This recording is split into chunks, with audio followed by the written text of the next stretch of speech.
Salut à tous, c'est Pang de la chaîne, bienvenue sur cette vidéo qui continue le cheminement sur la méthode Silva avec Dame Lipasco. Dame. Dame, ouais, aujourd'hui t'es dame, parfois t'es docteur, toi c'est en fonction de... Aujourd'hui c'est Dame Lipasco. Et donc on va continuer notre petite réflexion sur les réflexions de l'ouvrage de José, donc ce petit ouvrage qui se veut... sur certains aspects un petit peu plus spirituels, mais c'est intéressant parce qu'il revient sur énormément d'éléments. On vous invite à regarder les 2 précédentes vidéos qu'on a déjà fait sur le sujet. Et je vous rappelle, il est disponible en anglais sur Amazon Kindle à autour de 3 €, on avait vu la semaine dernière. Donc n'hésitez pas si vous avez envie de l'acheter. Avant de commencer, je cogitais un petit peu sur la notion de base, l'élément de base de la méthode qui va être de se dire on part en méditation dynamique pour avoir une gestion du stress. La gestion du stress est un des éléments clés, outre après le fait de trouver des infos, etc. Mais on va dire, là on revient aux prémices.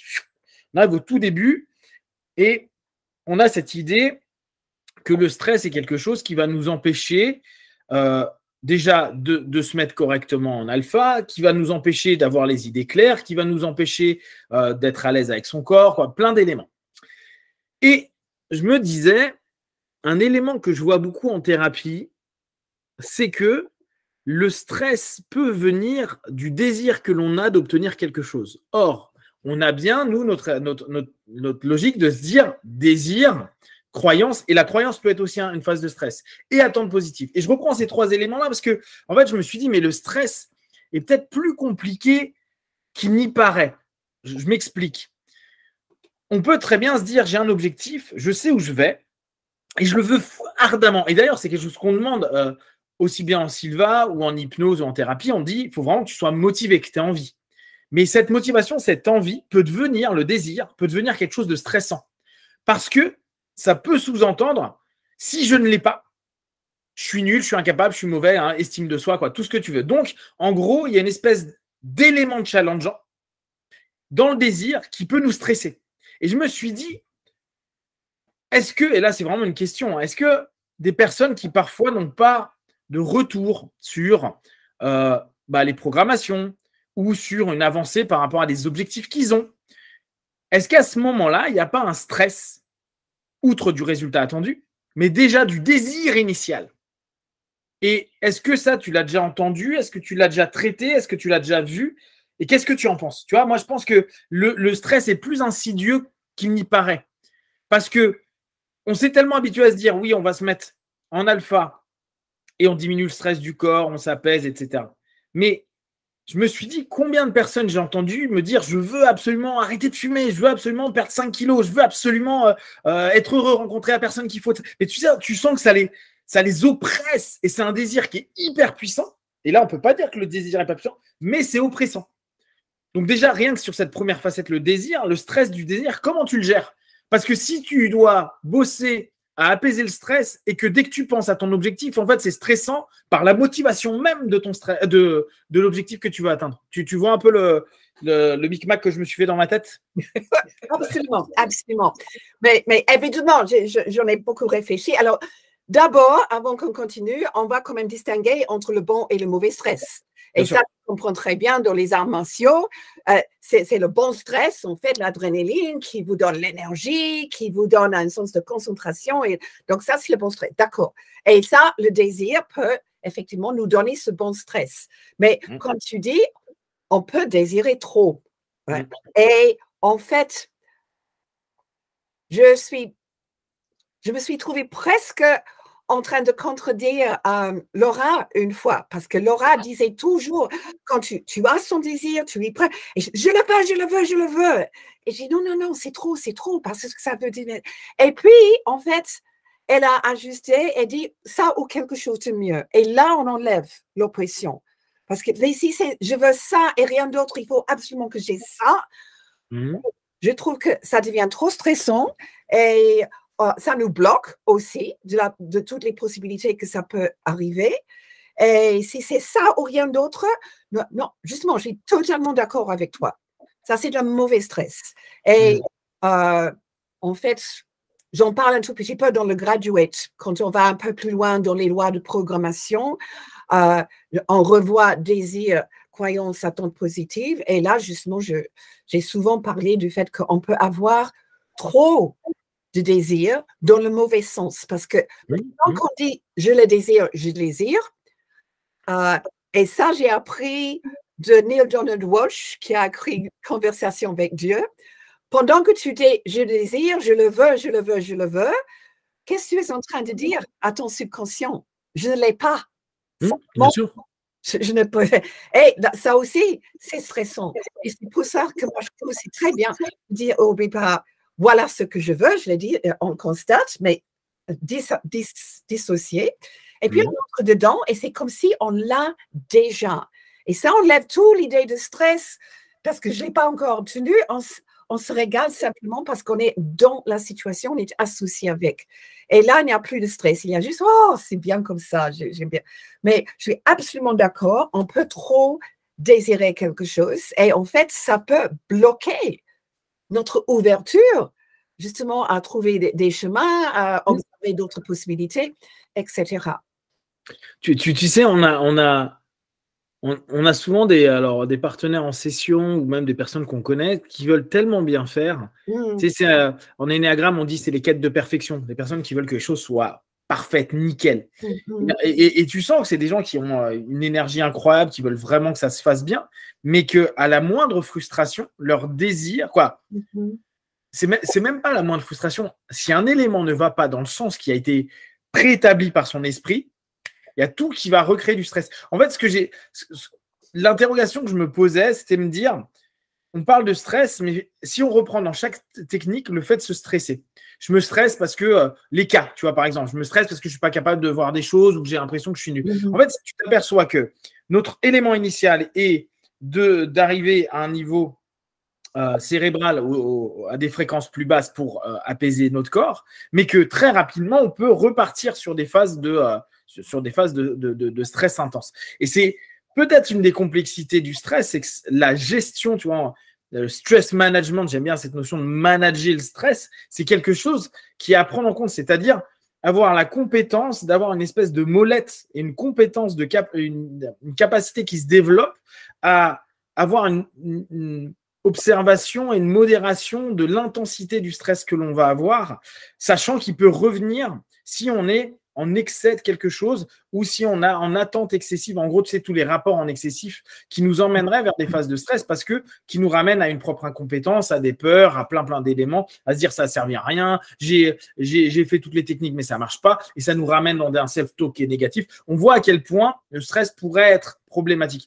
Et de là, je me suis dit, bon, alors, les techniques, si on stresse sur chaque technique, je n'ai pas eu la réponse que je voulais avec le verre d'eau. Ah, bah, ça ne marche pas, stress. Toi, en fait, mine de rien, le succès ou l'échec, on a beau dire, il n'y a que des retours, des feedbacks, il n'y a pas d'échec. Combien de personnes voient les choses comme des échecs quand même, tu vois, et le voient de façon stressante. Je suis inapte, je ne suis pas capable, je ne pourrai jamais, moi, je ne suis pas comme les autres y arrivent, mais pas moi, j'y suis arrivé une fois, mais j'y arriverai pas maintenant, etc., etc. Et toi, tout ça, en fait, c'est des éléments où je me dis, c'est cool, on a un plein de techniques, mais il suffit qu'on n'ait pas la satisfaction de l'utilisation de la technique qu'on a eue. Méthode des rêves, j'arrive pas à me souvenir de mes rêves, ça fait X fois, moi je suis pas bon pour ça, et d'un coup tu stresses sur quelque chose, mais tu stresses, et ce stress peut aller sur l'ensemble du système de la méthode, là, Sylvain en l'occurrence, mais ça peut être de l'hypnose, de ta psychothérapie, de ta méditation, qu'importe. Et tu vois, je trouve que le stress est plus pernicieux que un élément me stresse parce que moi-même je peux me stresser au travers de quelque chose qui devrait ne pas me stresser. Et là, ça devient un peu compliqué. Donc, d'où ma question. Et je me suis posé la question, souvent, je crois que tu en parles en cours, le temps de stress, il est naturel. On revient sur la stress. Le stress positif, on l'a tous. Et n'oubliez pas, on revient sur la notion fight, freeze, flight. D'accord? Fight, flight. Et donc, pour ceux qui ne parlent pas anglais, fuir ou combattre. Et dans fuir, il y a le côté de se glacer, de ne plus bouger. Et donc, il est naturel de l'avoir. Ça, il y a du bon, il y a du mauvais, comme l'a dit Lee au départ. Et ma question a été, ok, mais donc si je stresse, combien de temps j'ai pour gérer mon stress? Ça paraît tout bête comme question. Mais tu t'en veux parce que tu as un désir trop important, est-ce que immédiatement ça fout tout en l'air parce que tu es stressé? Ou est-ce que tu as une latence pour pouvoir faire un travail et dire attends, calme-toi, je plonge dedans, je m'associe ou je trouve une alternative, toi, je me calme, etc. Et je relisais des éléments où il disait naturellement l'humain. Être stressant en lui-même. Hein. Si le moment que je suis stressée, je vais tout détruire et je n'ai pas une latence, ça en lui-même, c'est encore le stress. Mais exactement. Non, mais tu vois, moi, en fait, je suis parti sur le fait que le stress est un élément hyper pernicieux. Parce que parfois, on se dit, le stress, je sais ce que c'est. Sauf qu'en fait, quand j'écoute mes partenaires en consultation, quand j'écoute des copains, je me dis, mais là-dessus, ils se stressent. Prends quelqu'un qui veut perdre du poids. Les personnes qui veulent perdre du poids, ils vont se stresser à se dire ce qu'ils doivent manger. Et on leur dit, bah, pour manger, c'est facile. Tu manges ça, ça, ça, ça, ça. Et les gars vont manger ça et ils vont stresser après de se dire, est-ce que j'ai bien mangé assez? Est-ce que je vais avoir faim ou pas avoir faim? Est-ce que je vais perdre du poids en mangeant comme ça? Et ils stressent alors qu'ils ont fait quelque chose de bien. Mais ils sont quand même en train de stresser sur le résultat. Si en plus le résultat ne donne pas ce qu'ils veulent parce qu'ils font du sport en même temps, ils prennent du poids parce qu'en fait la masse musculaire augmente, ils vont se dire, ah bah à chaque fois qu'ils mangent, ils restressent. Et tu t'aperçois que les bons comportements, je mange sainement, je fais mon sport, devient un élément anxiogène, stressant, alors qu'à la base, on pourrait juste se dire c'est le poids qui est problématique. Mais dès lors, c'est plus le poids, mais c'est la nourriture, les résultats de ton sport, et tout devient anxiogène, tout devient stressant. Donc, mon questionnement était, est-ce que en ayant conscience de notre stress, tiens, là, je suis en train de me faire un film et je me stresse, on a un temps de latence. Et on l'avait déjà vu, hein, le temps de la latence, des réponses, etc. Et on revient sur des éléments très basiques des animaux. En fait, ça dure à peu près. On est fait pour tenir à peu près un quart d'heure, 20 minutes de stress. À peu près. Alors, on peut le vivre plusieurs fois dans la journée, hein, mais il reprenait le côté très reptilien, très, très instinctif. En gros, vous voyez un animal qui va stresser pour fuir, par exemple, un prédateur ou inversement, un prédateur qui se dit « Oh, il y a de quoi manger », eh ben, ils ont un certain temps où ils vont monter dans les tours stressés, you stress ou distress, ils ont vraiment très faim. Et après, vous allez voir, ils arrêtent d'un coup. Tout s'arrête. Ils arrêtent de suivre le gibier ou au contraire, il a réussi à se carapater, puis alors tout se passe bien. Et cette notion, bah, on se rend compte qu'après, ils reviennent à un état d'homéostasie, d'équilibre, dans lequel bah, le stress diminue parce qu'ils ne nourrissent pas un stress. Ils laissent cet élément-là. Et ça, c'est plutôt intéressant pour nous, à se dire, bah, on a le droit, entre guillemets, de se stresser pendant un quart d'heure. Max. Donc, on a une latence d'un quart d'heure, tu vois. Après, ça devient du stress qui va nous pourrir. Donc, on a un quart d'heure pour corriger. Oui, mais c'est ça que tous les experts en stress disent effectivement, que c'est tout à fait normal d'être stressé temporairement. Et ça, c'est le stress primitif, ça, c'était le stress de nos ancêtres, le fameux exemple d'être chassé par un tigre. Mais ou tu meurs, ou tu échappes, et une fois que tu échappes, tu reviens à la normale. Mais l'être humain, c'est le seul de tous les êtres vivants qui peut être stressé de façon permanente ou chronique. Parce qu'il y pense. Pendant que l'animal, c'est fini, je suis OK, je suis plus en danger. Ouf, ça va. Exactement. Donc, on apprend aussi à faire ça. mais tu vois, je pense que ça, c'est un élément important. J'ai trop de désirs. Je veux perdre mes 10 kilos ou je veux avoir tel job. OK, je suis à fond focusé dessus. Mais je suis tellement en train de le faire comme dire, ouais, mais il faut absolument que je l'aie. Je sais que c'est vraiment ce que je veux. Je crois que je peux y arriver parce que j'ai des compétences. J'ai programmé et tout. Mais ouais, mais et si, ou même je reste dans mon truc et je m'associe, je vois, mais je ressors un peu de ma transe et je suis encore de mon niveau et je sens que je suis encore un peu tendu et que je me dis, mais je peux faire plus. Ou et s'il se passe des choses, et si j'arrive en retard au rendez-vous, bah, en fait, je pense qu'à ce moment-là, il faut tout arrêter et se mettre juste méditation et on ne pense même pas à ce moment-là à l'objectif. Pendant au moins 5 minutes pour refaire descendre l'état de stress et ne pas rester au moins un quart d'heure dans un état de stress. Je me demande si ce stress qui vient de trop de désir vient aussi parce qu'il n'y a pas assez de croyances. Parce que si on y croit vraiment, on ne sera pas stressé. Mais c'est parce qu'on a peur qu'on ne va pas le réussir qu'on reste quand même stressé. Donc, peut-être il faut moins de désir et plus de croyances pour équilibrer. Ouais. Ouais, mais tu vois, ça c'est des questionnements à voir. Parce que, inversement, et c'est la deuxième truc, c'est que tu peux avoir le stress du désir, mais tu peux avoir le stress de la croyance. Si je n'y arrive pas maintenant, j'y arriverai jamais. C'est ma dernière chance. Il faut que j'y arrive, c'est maintenant ou jamais. Quand tu es tous ces trucs. Oui. Et là, ta croyance, elle est tellement forte que tu dis non, mais j'y crois, je sais que je peux y arriver, mais c'est ma dernière chance. Ouais, mais ça fait un peu une croyance antagoniste. Ok. Et là, justement, depuis un moment, là, pendant que tu parlais, je me suis dit, il y a une technique en PNL où on prend, on appelle ça chunking, morceler, et on prend le désir, et si j'arrive à avoir ça, qu'est-ce que ça va m'apporter? Et c'est une chose que ça m'apporte. Derrière ça, qu'est-ce que ça? Et petit à petit, on se rend compte, en fait, que le premier désir qui semblait si fort, en fait, c'était juste un moyen d'obtenir quelque chose de beaucoup plus fort, plus riche, plus essentiel. C'est pour ça que dans la journée que je fais, je l'appelle ça loi d'attraction, mais le sous-titre, en fait, c'est ce que vous désirez vraiment. Et effectivement, pour beaucoup de gens, ils mettent tellement d'importance sur un but, et quand je n'arrive pas, j'aurais complètement raté, stress, mais en fait, le but en lui-même représente quelque chose qui est encore plus important pour eux.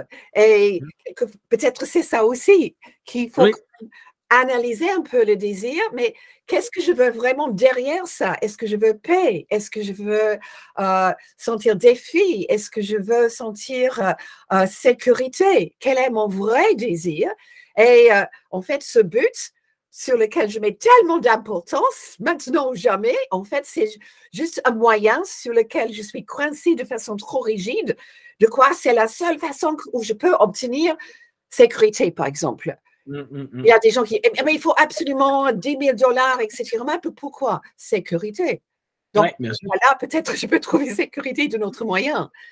Donc, je crois que c'est quand les gens sont trop rigides dans le désir qu'ils se stressent aussi. Donc, ce n'est pas seulement que c'est un excès, mais c'est focalisé sur une chose trop rigide et pas ouvert à justement ça ou quelque chose de mieux.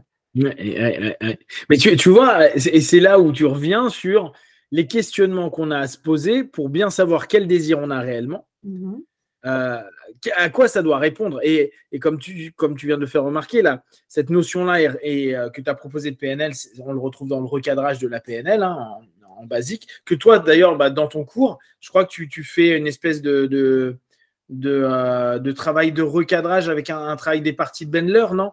Tu n'as pas un exercice qui ressemble à une thérapie des parties version PNL dans ce cours-là? C'est pas dans ce cours-là où tu le fais? Où tu vas chercher une ressource? J'ai fait référence dans la thérapie des parties, mais normalement, moi, j'ai quelque chose qui... Non, je ne crois pas. Non, c'était pas dans ce cours-là. Non, mais bon, tu sais, je mélange les cours. En tout cas, l'idée, c'est... On revient sur la notion d'objectif.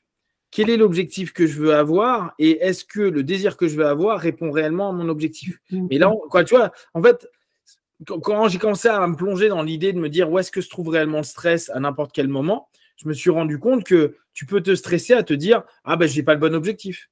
Ah, je regarde trop gros ou trop petit ou je ne sais pas. » Et c'est cette notion-là qui, moi, m'a un peu fait cogiter à me dire comment on peut permettre à des personnes de se dire « Ok, il y a un moment ou un autre, lâche. » Toi, revenir à cette notion de dire test. Et on revient à un élément qu'on a lu, je crois, la semaine dernière ou dont on a parlé un petit peu plus tôt dans les semaines précédentes. Un élément que j'avais bien aimé, que José exprimait, il disait tu tentes quelque chose et si au bout de 2-3 jours, tu n'as pas un résultat, ça veut dire que ce n'est pas le bon chemin. Point. Et j'ai trouvé cette notion hyper apaisante, justement, déstressante. Tu fais, au bout d'un moment, tu t'es stressé sur ton truc, puis tu dis, je décide que c'est ça, je le fais comme ça et j'attends le résultat. Si je n'ai pas de résultat, ça veut dire que ce n'est pas OK, il faut que je retrouve autre chose. Comme ça nous permet de diminuer le temps de stress et de se dire au bout d'un moment, là, on arrive sur l'attente positive, cette notion d'être capable de se dire j'attends les résultats, plutôt que me dire il faut absolument que tout soit parfait, tout soit bien, ou que faut que ça soit absolument ce rendez-vous-là, ou ce moment-là, ou cette somme d'argent-là, et ça ouvre des perspectives. Mais tu vois, je trouve que c'est pas toujours simple. Ouais, dis-moi. Laisse-moi, peut-être je t'avais déjà entendu, mais c'était une petite métaphore de Jerry Sieve qui a fait que j'ai trouvé formidable. Et c'était justement ces gens qui disent, je programme, je n'arrive pas à obtenir, pourtant je programme sans cesse. Et je dis, mais c'est ça le problème, tu programmes sans cesse, il faut que tu lâches. Et puis, il prend l'exemple de... et en plus, on amène ça dans la Bible, les gens associent je programme avec frapper et on va vous ouvrir la porte. Dit, mais quand vous frappez à une porte, vous faites toc, toc, toc, et vous attendez pour entendre, est-ce qu'il y a quelqu'un là, est-ce qu'il y a quelqu'un qui vient? Donc, tu lâches un petit moment, tu attends une réponse. S'il n'y a pas de réponse, peut-être tu vas répéter. Après un moment, quand quelques personnes viennent, tu vas faire autre chose. Tu vas aller peut-être à une autre fenêtre ou tu vas téléphoner pour voir où est la personne. Etc. Donc, tu vas quand même changer quelque chose. Mais ils disent, il y a des gens qui programment comme s'ils arrivent à la porte, ils font bom, bom, bom, bom, bom, bom, bom, bom, bom, bom, bom, bom, bom, bom, bom, bom, et n'arrêtent jamais pour avoir une réponse. Donc, bien sûr, ça ne va pas marcher si la personne n'est pas derrière la porte tout de suite pour ouvrir. Ouais, non, elle est super cette métaphore. Elle est vraiment hyper pertinente. Oui. Ouais, c'est une super métaphore, c'est vrai. Ouais. Et mais, tu vois, justement, c'est apprendre, et on revient sur le mot que j'utilisais tout à l'heure, attendre qu'il y ait une latence. Cette latence qui est un temps entre une question et une réponse, qui est parfois un vide, qui est un rien, qui est juste du temps qui passe. Et je reviens sur le stress. Il y en a, ça les fait stresser. S'ils font un truc, ils n'ont pas un résultat immédiat, ils vont se dire, ça ne marche pas, j'ai fait une connerie, il se passe quelque chose de mal, tu vois. Et c'est peut-être réimprimer aux gens la possibilité de se dire, dans l'ensemble du système Sylva, il y a des moments, ne fais rien d'autre que ce que tu as fait précédemment et attends. Laisse-toi 2-3 jours. Je trouve que cette notion de dire aux gens, tu fais un truc, tu attends 2-3 jours, et pendant ce temps-là, si tu veux continuer, tu fais attention à ton self-talk, tu fais juste tes méditations et tu vois juste ton miroir de l'esprit avec la résultante, mais tu ne fais rien d'autre que ça, bah, c'est amplement suffisant. Quoi. Ça devrait permettre d'être bien. Tu sais, il y a des moments, j'ai l'impression que les gens ils cumulent de soirée en soirée, de matin en matin, des techniques pour avoir plein de réponses, plein d'infos. Mais à ce moment-là, c'est comme si on avait un camion d'informations ou qu'on avait un super énorme bouquin qui nous arrivait et qu'on ne sait même plus ce qu'on va chercher dans ce bouquin. À la place de se dire, attends, je prends un paragraphe par paragraphe et peut-être que je vais avoir quelque chose d'intéressant. Et tu vois, c'est cette espèce de cumul qui, de temps à autre, me fait sentir que ça n'a pas marché comme ça hier, donc je vais faire ça aujourd'hui. Ouais, mais peut-être laisse simplement le temps au temps, laisse la possibilité aux choses de se mettre en place et vois ce que ça donne. Tu vois, moi, j'ai observé un truc en auto-hypnose beaucoup et ça me le fait quand j'utilise en méthode Sylva. Ce que je demande, tu vois, par exemple, je fais un travail de suggestion. Alors, moi, il y a des moments, je m'amuse à répéter, mais genre, toute la journée, pendant 2 jours, je fais que répéter la même suggestion. Mais tout le temps, je marche dans la rue, j'y répète, je répète. Tu sais, c'est vraiment Joseph Murphy, quoi. Je répète, mon subconscient, je le talonne. Puis au bout d'un moment, je laisse tomber. Il ne se passe rien, mais parfois pendant 1 semaine, 15 jours. C'est-à-dire que ma suggestion, je me dis, bon, elle est pourrie, elle a servi à rien. Bon, j'y suis allé comme une brute. Alors en même temps, je n'ai pas été très fin. Et ce qui est marrant, c'est que j'observe quand même depuis quelques mois, j'ai compris en fait que ma réponse aux suggestions mettait parfois 3 semaines à arriver. Il faut que j'accepte que j'ai fait un boulot. J'ai l'impression que même ça se dégrade, genre j'ai fait un truc, c'était nul, je suis toujours. Je me sens pas autre. Et d'un coup, je me rends compte qu'il est en train il y a ma perception des choses ou des choses qui se passent où je me dis, mais non, en fait, c'est en train de changer. Mais par contre, il a fallu le temps. C'est pas arrivé comme je voulais. Bon, ça, c'est pas grave. Mais c'est surtout, ça a mis le temps. Et cette notion de temps, c'est comme si je l'avais pas acquise. Pour moi, c'était, tu sais, on prend l'anesthésie. J'ai pas le temps que ça arrive dans 2 semaines, l'anesthésie. Hein. Tu es bien d'accord? Je me fais ma suggestion, il faut tout de suite mon anesthésie, sinon je risque d'avoir mal. Tu vois, j'ai un petit peu la même chose sur certains aspects de la personnalité ou certains patterns négatifs qu'on peut avoir. Et je me disais, non, il faut qu'en ressortir de séance, je puisse avoir au moins un début de truc qui me dise, ça va. Mais quand tu es en auto-hypnose, il y a des moments, c'est pas du tout comme ça. Il y a des moments, tu attends 1 semaine, 15 jours, 3 semaines, puis au bout d'un moment, tu dis, bon, ce que j'ai fait, ça n'a pas marché, je reviendrai dessus plus tard. Et c'est me rendre compte que c'est carrément plusieurs semaines plus tard que j'ai un retour où je sens psychiquement qu'il y a l'élément, la réponse, je l'ai, c'est-à-dire que j'ai une sensation physio ou j'ai le comportement qui s'efface alors que je n'y ai pas repensé depuis 3 semaines. Et je me suis dit, si on n'explique pas aux gens que ça peut prendre vraiment du temps, Et c'est pas grave, mais il faut le savoir. C'est-à-dire que dans ton cas, tu dois te dire, bah maintenant, entre maintenant et un mois, quoi. Mais si déjà tu arrives à te dire ça, bah c'est hyper. Là encore, tu te mets moins de pression et tu dis, bah ce que j'ai pas aujourd'hui, je l'aurai peut-être demain, je ne sais pas. J'observe, je suis actif sur mon retour, je continue à juste voir l'image que j'aimerais obtenir, mais je fais rien de plus. Mais cette latence-là, elle est hyper importante, je pense, à prendre en compte et à rappeler aux gens. En fait, souvent, ça arrive à d'autres moments dans le cours et il y a cette mention de 3 jours. Et je crois que le 3 jours, c'est un minimum. Mais en fait, Michael m'a donné un super métaphore pour ça aussi.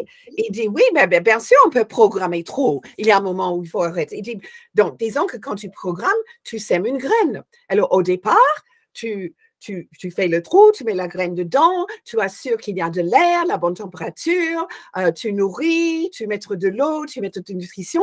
Et dit, mais après ça, tu laisses.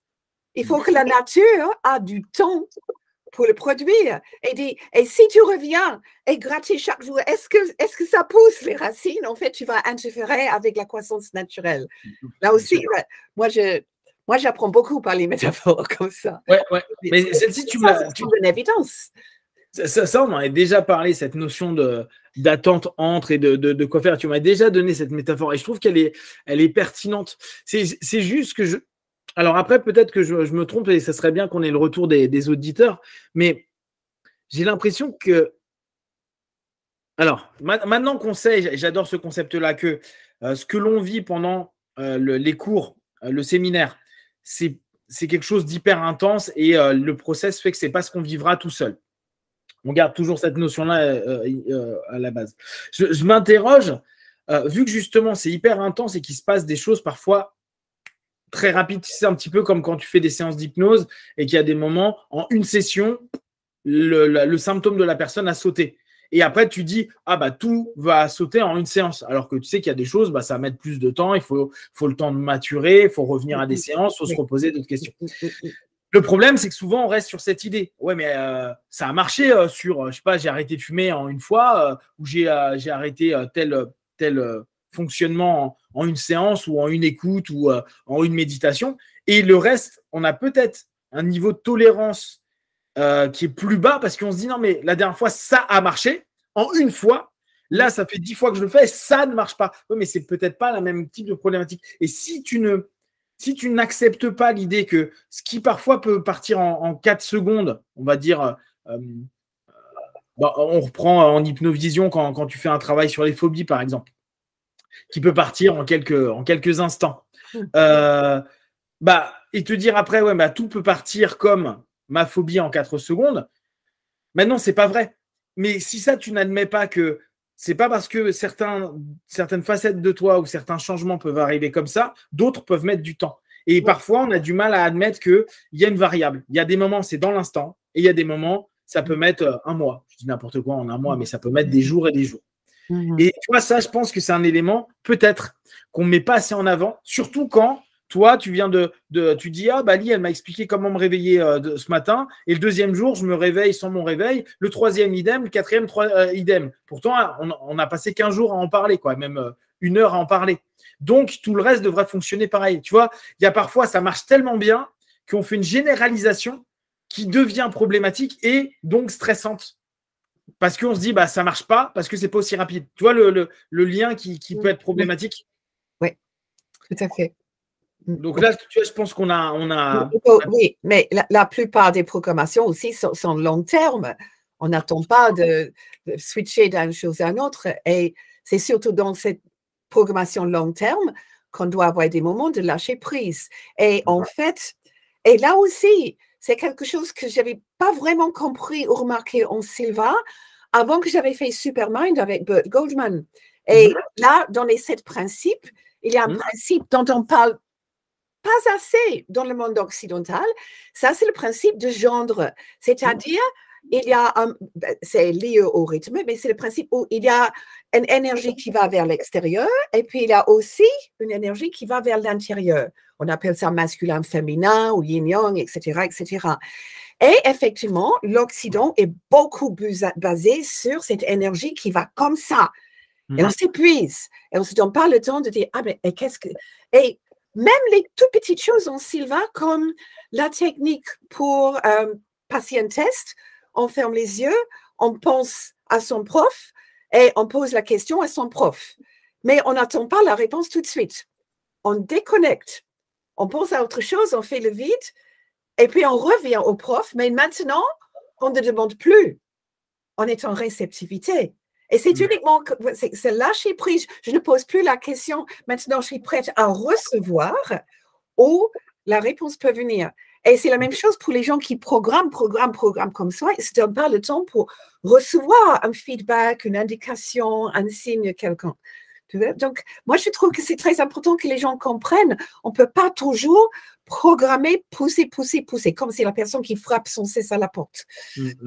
Ouais. Et tu vois, ça, je pense que c'est un élément qu'il faut vous. Là, en tout cas, dans ce qu'on partage là, que les auditeurs captent bien, prenez votre temps. Vous n'avez pas de retour. Ouais. Attendez 2-3 jours, voyez.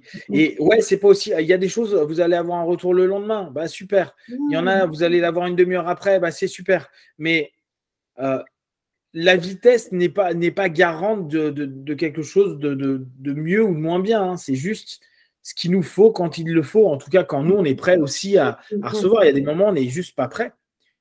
Si la chose changeait à l'instant, ça se trouve, on déséquilibrerait quelque chose qui est plus important. Moi, je fais vachement confiance là-dessus, à se dire, on est en homéostasie, notre cerveau, il est assez malin pour se dire, si d'un coup, il y a un truc qui va trop vite, je peux déséquilibrer d'autres choses. Alors que si ça met 2-3 jours, bah mine de rien, je suis déjà dans l'idée que c'est possible et peut-être que tout simplement, j'intègre mieux.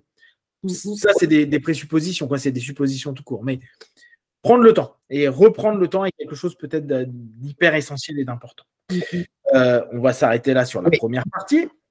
Donc, si vous avez des questions et des remarques, vous les partagez sur Facebook, YouTube, on y répondra le plus rapidement possible. Comme d'habitude, de tout ce qu'on propose, on est ce qui est bon et juste pour vous. C'est ça, observez, analysez et concluez. À tout de suite, ou à demain.